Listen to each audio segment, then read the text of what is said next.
Hey guys, yeah, I'm from Texas, but this is the review revolution. Yeah, I'm doing a review on this Batman figure from Batman Beyond. Yeah, it's a good figure, and it has red on it right here. You see that red?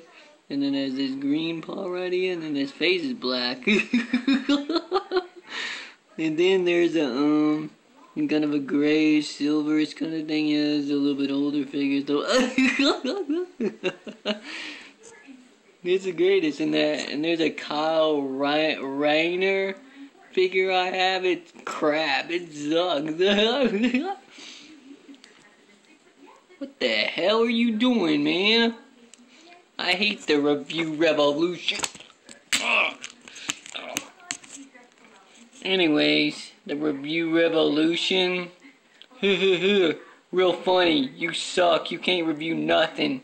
You're a hater. You hated on me? I ain't your fan. I ain't your friend. You can, well, whatever.